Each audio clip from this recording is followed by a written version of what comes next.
I came in with you. Oh, they stopped you. To the red, Jeff.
All right, folks. We ready to go? Okay. Yes. Folks, nope. All right, folks, I'd like to welcome you to the August 31st, 2020 County Council meeting. We will begin with a moment of silence for our County Councilor John Watson, followed by the invocation given by Mike Elam. So please stand.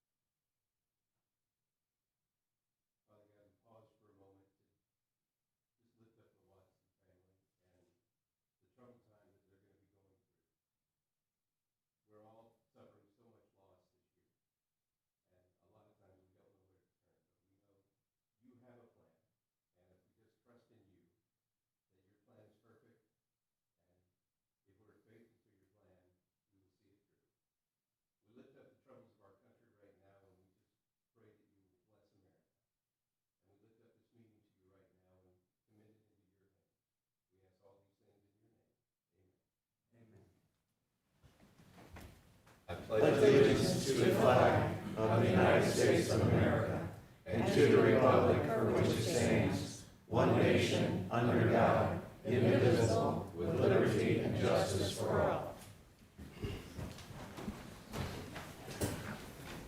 Councilman Cronin? Here. Councilman Brazel? Here. Councilman Elam? Here. Councilman Hollander? Here. Councilman Hammond? Here. Councilwoman Schneider? Here. Councilman White?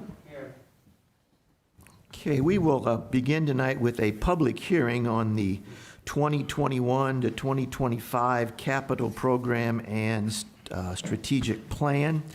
Do we have speakers for Arnie that? Dienoff? Mr. Dienoff.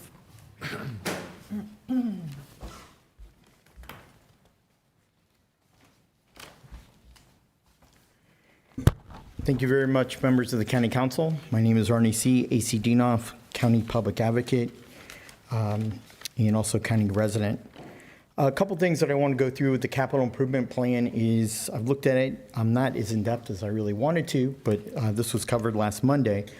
One of the things is continuously that comes on your agenda is like there's two items. One for salt is on your agenda tonight, and another is for pavilions. And there's routinely during the year, there's only a single source bid. And so that's of grave concern that we're paying more than we really should, and we're not working to get those type of bids to make it competitive. So I asked anything that we do for the capital improvement projects that we make sure that we get bidders to bid to see where we're at and to be cognizant of taxpayer money. Now, when it comes to police vehicles, we tend to keep our police vehicles for 50, 60,000 miles, and then we get rid of them. I ask that you, as county council members, be cognizant of taxpayer money and keep those vehicles longer. When it comes to motorcycles in the police department, it seems like every 3 or 4 years we're buying a fleet of 10 to 12 new motorcycles. Motorcycles should last a minimum of 150 to 200,000 miles, and there's no reason when some of these motorcycles have 20 and 30,000 miles that we're getting rid of them. So we have mechanics through the Firestone contract that's strategically throughout the county in terms of where the police officers take these vehicles, and we're doing all the appropriate short-term and long-term maintenance. I ask that we also keep our money at home and that we buy these vehicles and these motorcycles right here in St. Charles County that support our neighbors and our families. And we want to build our economy. We don't want to build the economy at Mockins Ford in Columbia or the Ford dealership in Kansas City on the other side of the state. Because when you either pay for delivery or you send a van full of police officers and pay them overtime to go get the vehicles, we're in the negative and we're paying more money than we really should. When it comes to trucks for the highway department and parks department, mowers, tractors, road equipment, we maintain them all the time. We're changing the oil. We need to learn to maintain them a longer period of time than really getting the bells and whistles on new tractors and new equipment. Now, the Parks Director talked about a plan in the next 5 years to acquire anywhere from $1,000 to $1,500 of additional parklands. I'm in all favor of that. We need to build our future, and we need to get that land before subdivisions gobble it up, and all of a sudden we don't have that land for our future, and to create green space and recreational opportunities for our growing population. We need a healthy county. And in these times of economic times, factor in tough decisions that you as county council members have to make. We don't know what the status quo is going to be of the sales tax. We heard a report from the finance director last Monday that our sales tax is up 3% this year, which is a good sign. But with COVID coming in the late fall, winter months, there could be a problem where we could be, as you all know, we highly resort of about 90% of our county budget comes from sales tax and not other taxes. So we need to prioritize our wants over our needs. Let's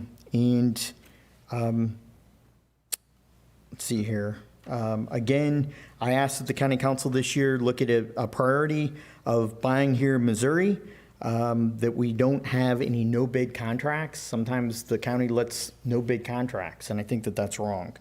And we make sure that we have competitive bidding and that all bids are open to in the public venue and in the preview of the public to see what the bids are open, so there's no undercutting or no making sure that friends of friends are getting a bid. And so I appreciate you hearing me, Mr. Chairman.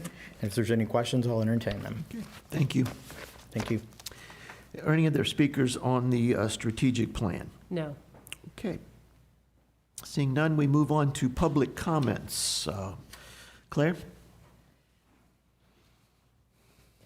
We have 2 speaker cards filled out on non-agenda item, how the county is responding to the pandemic. It's fine. So Anita Keener.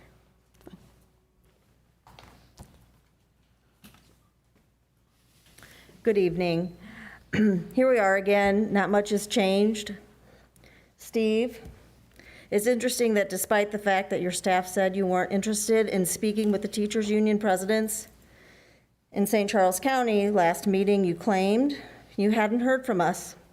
I asked you publicly why you hadn't set a meeting with us. We're still waiting. Joe, you said you hadn't heard of children getting or spreading the virus. I sent you a couple of articles to show you that children, in fact, do spread the virus, yet no response back from you. I sent it to all of you.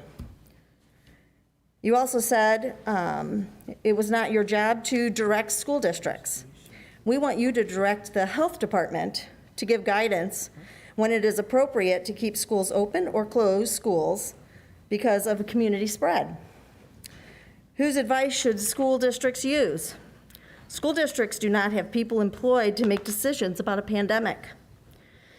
Maybe you should ask the public health department how many contact tracers are needed for the county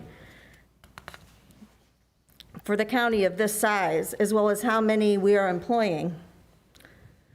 Why isn't the county health department giving immunizations this year? Because of your inaction, Francis Howe, with an already stretched education budget, will be doing our own contact tracing along with the county because it takes too long for the county to complete their tracing. We will also give our students immunizations. You could have your immunization clinics open And you should hire an adequate amount of contact tracers, which would be difficult if you're only paying them $11 to $15 an hour, and you prefer that they have an associate's degree or a bachelor's degree. You can work at Target starting at $15 an hour without any degree.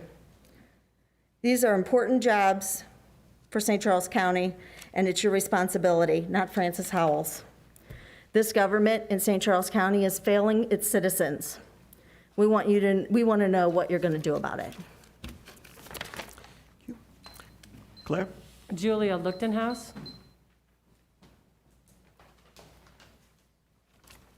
Good evening, and since I'm 6 feet apart, I'm gonna, That's fine. because I want to see you face to face. Good evening, members of the County Council, Mr. Ellman, members of the community. My name is Julia Lichtenhouse, and I have the honor and privilege of being in my 29th year of teaching in the Wentzville School District. Started last Monday. I'm fortunate that my district was able to take necessary steps to socially distance our children from doorstep to doorstep. My colleagues in neighboring districts have not been as fortunate.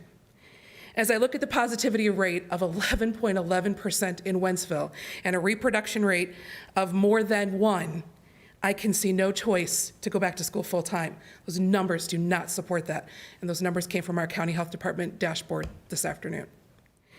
There are those in our community who will say, kids don't get it as bad.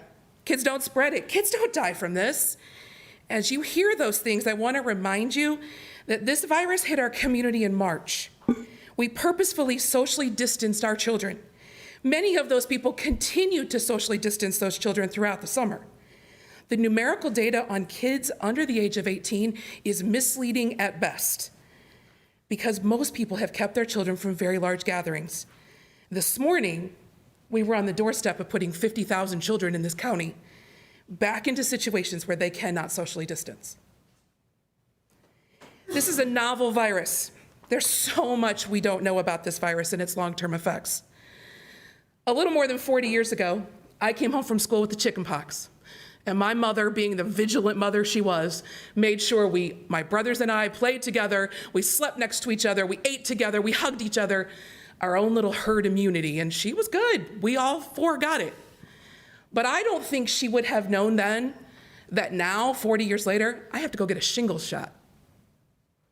Because we didn't know 40 years ago what the chickenpox was doing to us. We don't know what this virus will do in 40 years. So to say it's just like the flu, it could be. We simply do not know. We don't have the data to support that. It's frustrating at best to hear month after month that this board and our county executive really has no desire regarding mandates concerning this virus. We've watched throughout the summer as the response to the increasing numbers have left many searching for their own answers, some in a variety of very weird places. Rather than taking a stand and making sure all of our county residents are informed and activated, we have instead chosen to do, I'm calling it the pretty please plan. Pretty please, would you wear a mask? Pretty please, would you socially distance? Small businesses and restaurants, please, would you just police this yourselves? We as a county haven't come together and said, this is what we're going to do. This isn't for me just about starting a school district. This is about us as a county and moving forward. I will say again, this morning we sent 50,000 kids into a petri dish of germs, and we're concerned about putting a walkway between our Justice Center and our courthouse. If a child dies, it's one too many, and it's one I can't stand for. Thank you. Thank you. Arnie Dienoff.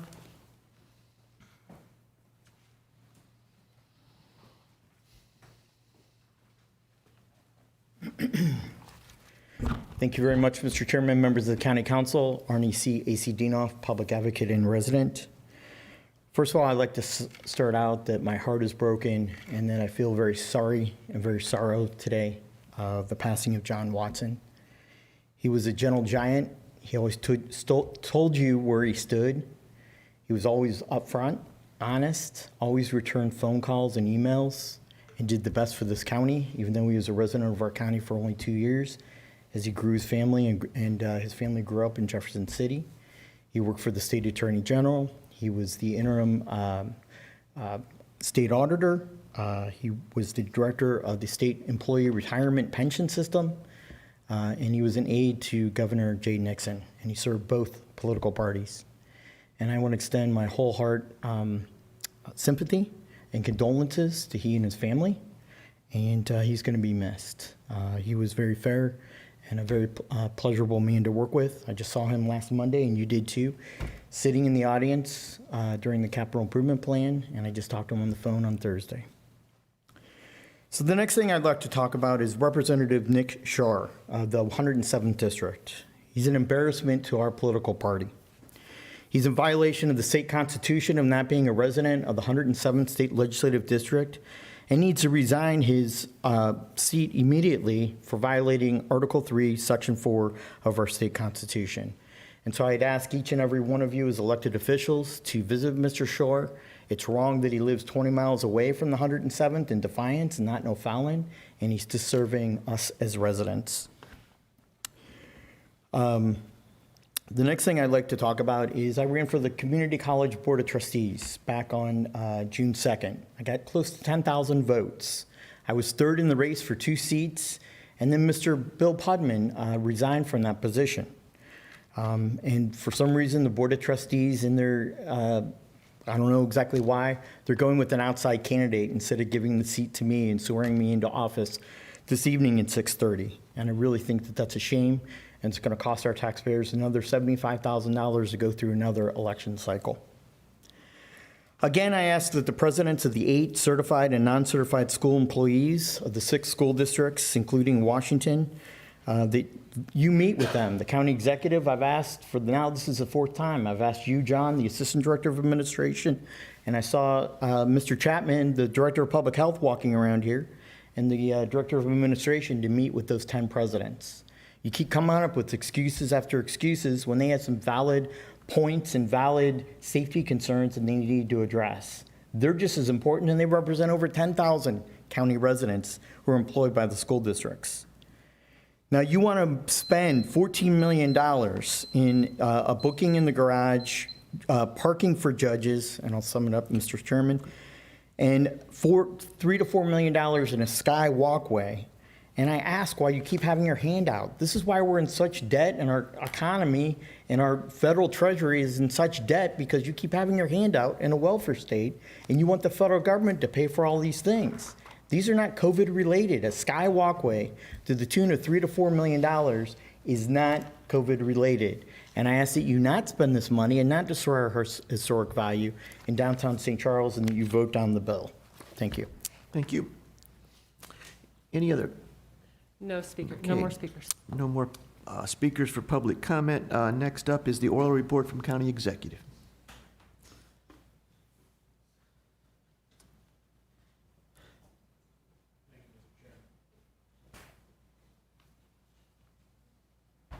Obviously, all of us are still shaken by John Watson's passing, and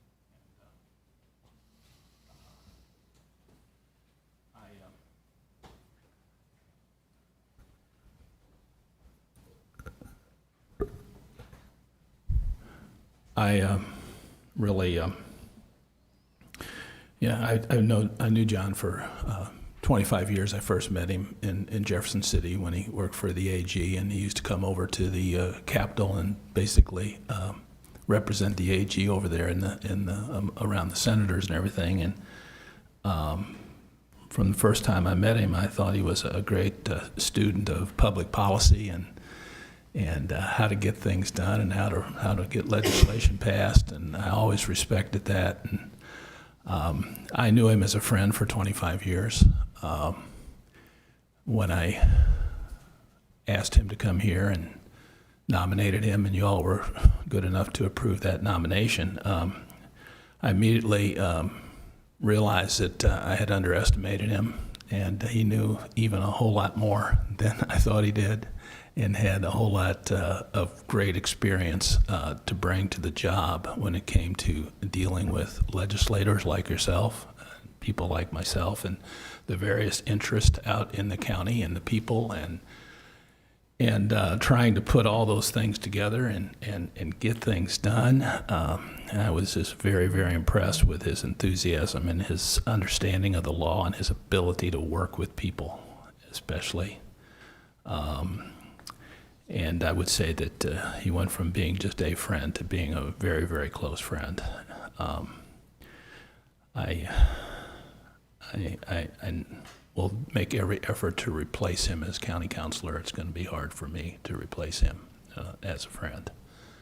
And I think a lot of you, just in the 18 months that you've got to know him, would agree with me on all these points. And I know that some of you have gotten to be friends of his as well. And we're just going to have to pull through this together. His family is going to have a real challenge. And if you got to know John well at all, you know how proud he was of his 3 girls. And his wife Julie, one of the first things when we were talking about John and how they were going to get through this, one of the first things she said is, "Who's going to take those girls down the aisle now?" And we'll need to really help them as much as we can, because it's going to be a real challenge for them. And I know our lawyers were really upset on Friday as well, and I'm sure they still are. So keep that in mind. Keep them in your prayers. And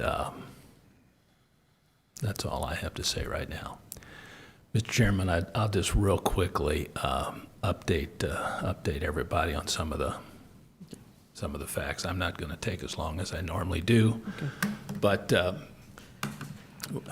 you can see here, this is the positive confirmed cases. As you can see, we're not making any progress, but we're not really, we're not going the opposite direction either.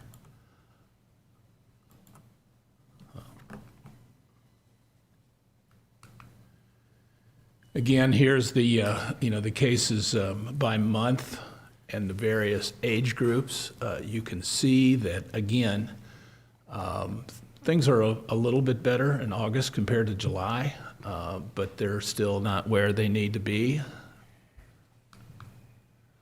Here's, again, your cumulative cases, and as you can see, we are growing, but we're growing at about the same rate as St. Louis City, County, and really even Franklin and Jefferson. I mean, we have a different ratio now of cases, but in the last month, the growth rate has been very, very similar. And again, as we've said many times before, the first thing we look at is deaths, and every death is a tragedy. But 9 deaths is much better than the 24 per month we were averaging there for the first 3 months. The nursing homes are still the place where we see the most deaths. Second thing we look at after deaths, of course, is hospitalizations. And as you can see, hospitalizations are, they're up, but they're not as high as they were before. It looks like there might be a slight downward trend in the last few days. And I've noticed that even on the regional numbers, they're down just a little bit. So hopefully they'll continue to go in that direction. As I said before, we're not getting better. We're not really getting worse. We're about the same in the last 14 days as we were the previous 14 days. Again, that's a lot of people that have been quarantined. And again, my thanks to all of them for cooperating. If they hadn't quarantined properly, and if we hadn't had a population that was very responsive to our request, I think the number of cases would be a lot higher now than it is. And I very much appreciate that. Again, these are the distribution in terms of what our contact tracers are telling us about where people have had contacts and possibly contracted the cases. County employees, we've done a little bit better recently, but still a lot of cases, and especially a lot of cases compared to early on. I won't need to go over that again. As I said last week and weeks before, we are committed to educating people on the need to wear masks. We continue to distribute free masks. We continue to, Mary Anger has worked very hard on putting things on our website, doing everything we can to educate people on the need to wear those masks. Just like, we didn't, wasn't as much a challenge to educate them on the need to quarantine. They caught on to that pretty quick. And I hope that more and more people will realize it's important to wear these masks. I want to achieve that through education, not through compulsion. And actually, Don Boehmer found this quote, sent it to me yesterday afternoon. It's from Abraham Lincoln. It says, "With public sentiment, nothing can fail. Without it, nothing can succeed. Consequently, he who molds public sentiment goes deeper than he who enacts statutes or pronounces decisions." So we're going to continue with our goal of trying educating people to do the right thing, and appreciate the assistance that you've given us to do that. Thank you, Mr. Chairman. Thank you. I got a question. Yes, Joe? Steve, if we heard on the news yesterday and today that the CDC came out and said that the numbers of COVID deaths was drastically miscalculated, and that it was only 6% of the total. So in fact, it's only 9,000 deaths total in the country. So what truth does that have that we know of, or it does have a relevance if in fact it's true. So, but if the CDC said that, I mean, we can only rely on the data we receive. We'll continue to research that. We've got our weekly task force discussion at 4 o'clock tomorrow afternoon. That's one of the things I'll ask about. Congressman Lukemeyer has raised that issue for the last month, the fact that they had hearings in Washington, D.C. and uncovered the fact that a lot of hospitals may be putting people down as COVID deaths because of the reimbursement consequences, when in fact those people were suffering from other diseases as well. And he's been trying to look into that, and I applaud him for doing that, and we'll just continue to try to get straight answers on that question. Yes, sir. I just want to make a comment. I brought up to Joanne before, but I will bring it again. County's quarantining for 14 days. CDC says 10 days. And I know that because I got a complaint from a son of mine who got COVID, and he quarantined for 10 days per CDC. Actually, legal address is my home, but he lives in St. Louis. He's a student at WashU. And he told me, he says, I'll quarantine per CDC guidelines and nothing more. So you might, if you're going to meet with the health department, you might want to ask why. Joanne told me about that. Their quarantine, our quarantine measures should align with CDC, I would hope, okay? She told me that you called. Pardon me? We can address that now. You have addressed it now. So I can't hear you. She can address it. You're addressing two separate types of quarantine periods. Dimitri's here, and if he wants to race over and be able to speak instead of me, he'd feel free. But we have two different quarantine periods. Both of them follow CDC guidelines. It's going to differ based on whether you were the positive individual or if you had close contact with somebody who was positive. We've changed our letters last week to make them way more self-explanatory. We set out all of the various categories and your sort of pathways to release from quarantine. And so there's a nice flow chart that goes out with the packet starting this past Monday. It's also available on the website. I'll shoot you the link to it while we're sitting here so you can take a look, so it's clear for everyone why you're either getting a quarantine instruction that's 10 days or why you're getting a quarantine instruction that's 14 days. He got it from county for 14 days. CD said 10 days after you have no fever, no symptoms, whatever. And he quarantined to 10 days. All of it depends on what your particular situation may be. And so what we're trying to do is help community residents understand that distinction. So I'll send you the link to Well, I that think his explanation. concern was that we were doing something more than what the CDC was requiring, at least in his case. I Maybe believe maybe- Dimitri would say that we are following the CDC guidelines, but if Okay, he runs over and tells me I'm wrong, feel free to I'll listen send, to I him sent and the not me. information to Joanne, I'll forward it to you tomorrow. Okay, thanks. Thank you. Okay. Any other questions for the county executive? All right, next on the agenda is the consent agenda. Is there any items to be removed from the consent agenda? Motion to approve? Okay, we have a motion, we have a second. Second. Okay, we have a motion and a second to approve the consent agenda. All those in favor say aye. Aye. Opposed? Okay, yes. I'd just like to have a comment, public comment, just so you folks know, every one of those expenditures in that consent agenda, county staff and administration worked real hard on, and then every one of those items too, council also looked over real closely. I talked with John Greifshew about some of it today. So I just wanted you all to know that we do look at this stuff, so it's not like it's rubber stamped. It's actually, time gets to us, it's been through about 3 levels of county government for approval anyway. Thank you. Yep. All right, next up is the resolution, Resolution 20-04, adopting the capital program and strategic plan. Resolution 20-04, a resolution adopting the 2021 through 2025 capital program and strategic plan. Okay, I'd like to make a motion. Councilman Brazel. I'd like to make a motion on resolution on 20-04, page 60 of the capital plan on Second Klondike Park, item to read, install a boat dock and develop additional areas for lodging and increase amenities. Okay. Okay, we have a motion and a second. All those in favor say aye. Aye. Opposed? Okay, that has been added to the resolution. Are there any other questions or comments on the resolution? Yes, sir. I had some discussion with John Greifshew as well today. I don't have a problem with approving the capital program and the strategic plan for parks, et cetera. But realistically, this is a lot of stuff to go through in a week's time or a week or two's time. And I want to echo what Mr. Elam said at the last meeting, that we've got budget coming up and we need to look at this stuff really closely. So we can, Steve mentioned that this is a plan, this is some guidance where we're going to do it.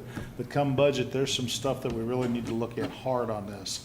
And I'm going to ask Donna to send this out too. I had this in my county library. This was put out by Corey Bextermiller and Greg Dorman. It talks about the advantages of design build. And we were so successful with the Emergency Operations Command Center with that. I think we need to go look at this again as well, because I think when you see these huge, 10, 20, or I shouldn't say that, $200,000-$300,000 contracts for engineering and design, you might want to look at that again too. So I'm fine with approving this the way it is, with understanding that we're going to get into this a little deeper with those budget sessions that you suggested last meeting. Thank you. Any other comments? All right. Fred? Resolution 20-04, a resolution adopting the 2021 through 2025 capital program and strategic plan. Councilman Cronin? Yes. Councilman Brazel? Yes. Councilman Elam? Yes. Councilman Hollander? Yes. Councilman Hammond? Yes. Councilwoman Schneider? Yes. Councilman White? Yes. Okay.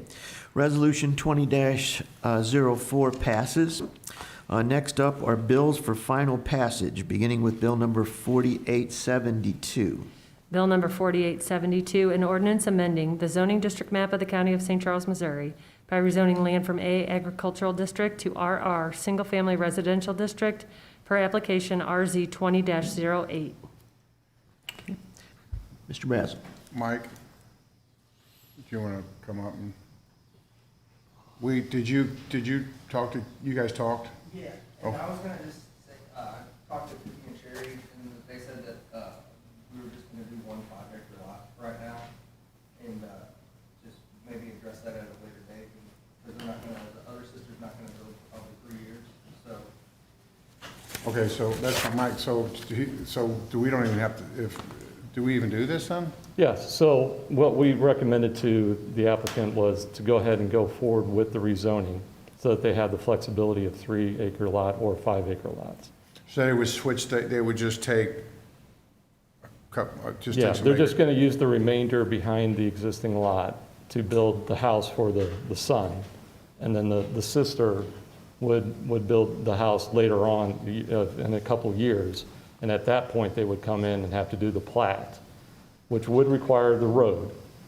But as part of the subdivision process, they could get a request of variance from the subdivision code to waive the requirement for a road. Okay, so right now, currently, if we're all in agreement, which we should be, just pass this as is? Yep. Well, that's what I was gonna say is, so if we're not going to. Come on up. If we're not going to do the 2 3-acre lots right now, and it's all agricultural up to this point, am I correct in thinking that? That the land's all agricultural, it hasn't changed? You still gotta plat it, though. You still gotta do the division, I believe. You can't Yeah, but just. that's just through a survey and then turning it into the records, correct? But you would have to, minimum you'd have to rezone it at that point.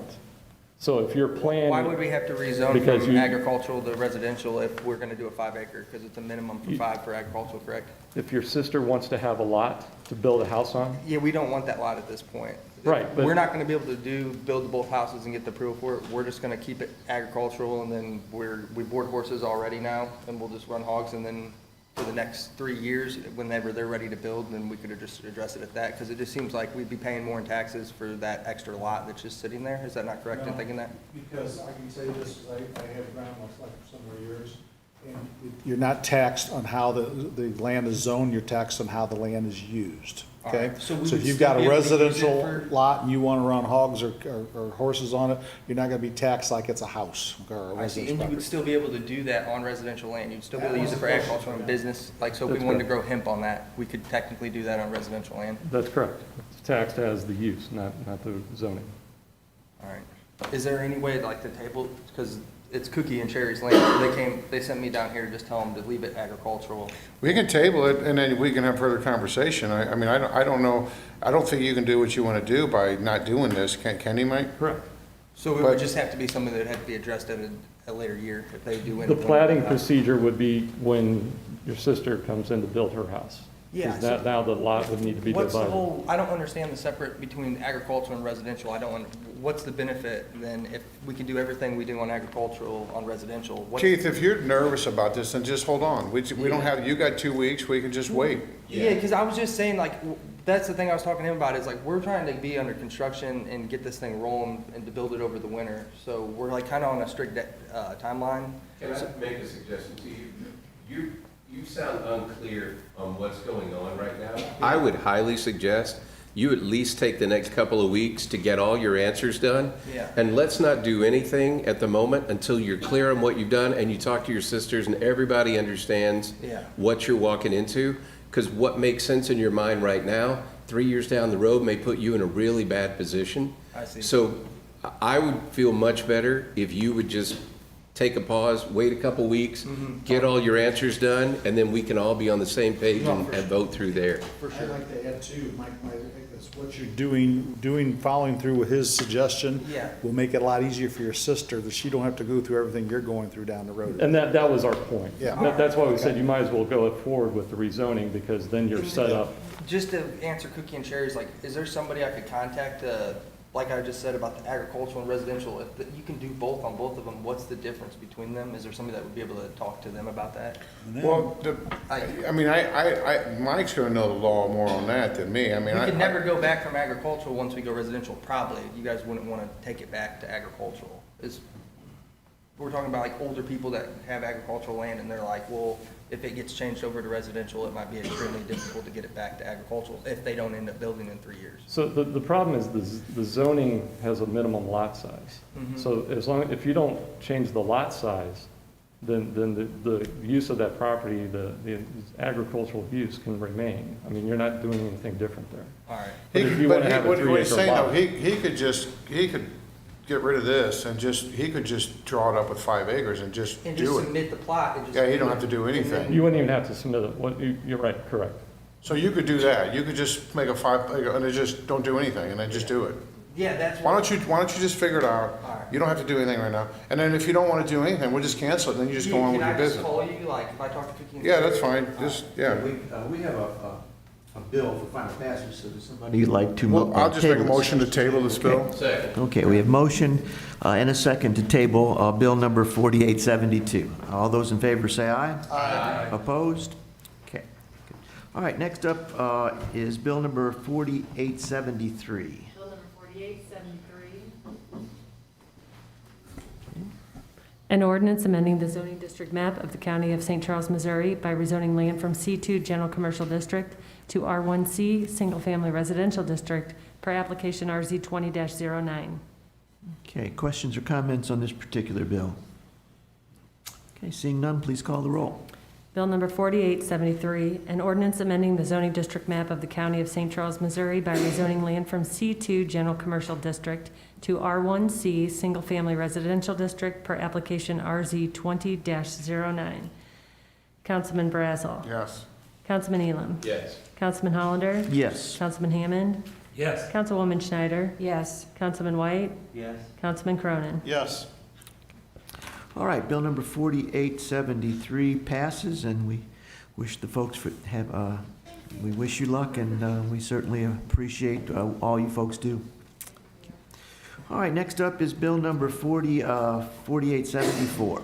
Bill number 4874, an ordinance authorizing the county executive to execute an intergovernmental agreement with the city of St. Peters for use of St. Charles County Transportation Sales Tax Funds for road improvements needed to support the economic development Project Smile. Questions or comments on this particular bill? Seeing none, please call the roll. Bill number 4874, an ordinance authorizing the county executive to execute an intergovernmental agreement with the city of St. Peters for use of St. Charles County Transportation Sales Tax Funds for road improvements needed to support the economic development Project Smile. Councilman Hollander? Yes. Councilman Hammond? Yes. Councilwoman Schneider? Yes. Councilman White? Yes. Councilman Cronin? Yes. Councilman Brazel? Yes. Councilman Elam? Yes. Okay, bill number 4874 passes. Next up is bill number 4875. Bill number 4875, an ordinance approving an amendment to the intergovernmental agreement with the Missouri Highways and Transportation Commission for the Gateway Greenlight Program Federal Project CMAQ-5414633. Questions or comments on this bill? Seeing none, please call the roll. Bill number 4875, an ordinance approving an amendment to the intergovernmental agreement with the Missouri Highways and Transportation Commission for the Gateway Greenlight Program Federal Project CMAQ-5414633. Councilman Hammond. Yes. Councilwoman Schneider. Yes. Councilman White. Yes. Councilman Cronin. Yes. Councilman Brazel. Yes. Councilman Elam. Yes. Councilman Hollander. Yes. Okay. Bill number 4875 passes. Next is bill number 4876. Bill number 4876, an ordinance authorizing the county executive to execute an intergovernmental skywalk license agreement with the city of St. Charles. Okay, on bill number 4876, exhibits B and C have been received and are included in the online agenda, and this bill is ready for a vote. So, any questions or comments on this particular bill? Okay, seeing none, please call the roll. Bill number 4876, an ordinance authorizing the county executive to execute an intergovernmental skywalk license agreement with the city of St. Charles. Councilwoman Schneider. Yes. Councilman White. Yes. Councilman Cronin. Yes. Councilman Brazel. Yes. Councilman Elam. Yes. Councilman Hollander. Yes. Councilman Hammond. Yes. Okay. Bill number 4876 passes. Next up is bill number 4877. Bill number 4877, an ordinance authorizing the county executive to execute certain contracts with the Missouri Highways and Transportation Commission for the placement of a breath alcohol instrument purchased through the Alcohol Impaired Driving Countermeasure Grant Program with the Missouri Safety Center. Questions or comments on bill 4877? Seeing none, please call the roll. Bill number 4877, an ordinance authorizing the county executive to execute certain contracts with the Missouri Highways and Transportation Commission for the placement of a breath alcohol instrument purchased through the Alcohol Impaired Driving Countermeasure Grant Program with the Missouri Safety Center. Councilman White. Yes. Councilman Cronin. Yes. Councilman Brazel. Yes. Councilman Elam. Yes. Councilman Hollander. Yes. Councilman Hammond. Yes. Councilwoman Schneider. Yes. Okay, bill number 4877 passes. Are there any bills to be removed from the table? I'd like to remove Bill 4871. Second. Okay, we have a motion and a second to remove bill 4871 71 from the table. All those in favor say aye. Aye. Opposed? Okay. Ms. Okay, I'd like to make a motion to remand preliminary plat application, PRE 20-13 for the Village of Lake St. Louis contained in bill number 4871 back to P&Z Commission for their further consideration as bill further consideration in light of the substantial changes contained in the amendment to the application and to withdraw bill number 4871. Can I have a second? Second. Okay, I have a motion and a second to withdraw bill number 4871. Excuse me, it's not to withdraw yet, it's to make that first motion. Okay, all right. So. All those in favor? All those in favor say aye. Aye. Opposed? Okay, now, the next thing is And to, then I'd like to make a motion to withdraw bill 4871.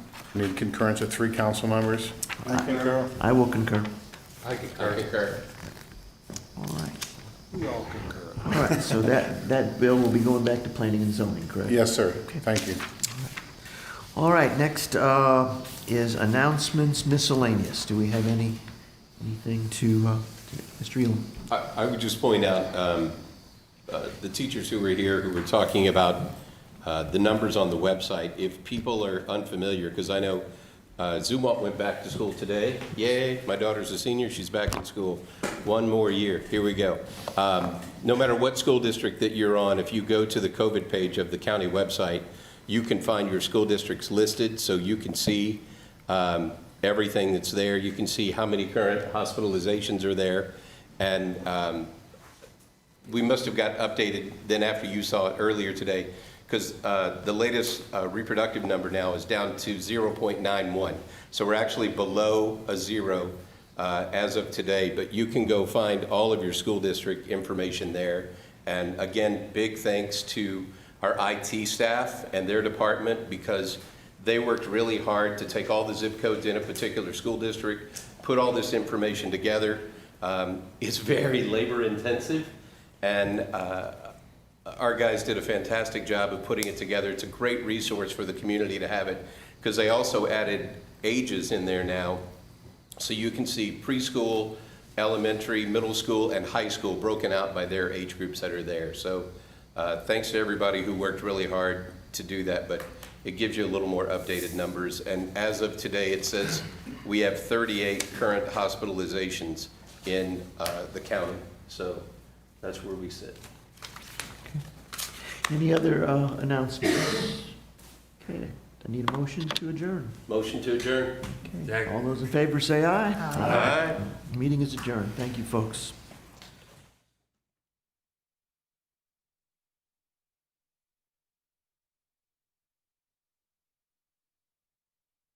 HomesSTL.com. Been putting off that new roof? Well, your procrastination is about to pay off. Schedule a free roof inspection with Bone Dry Roofing.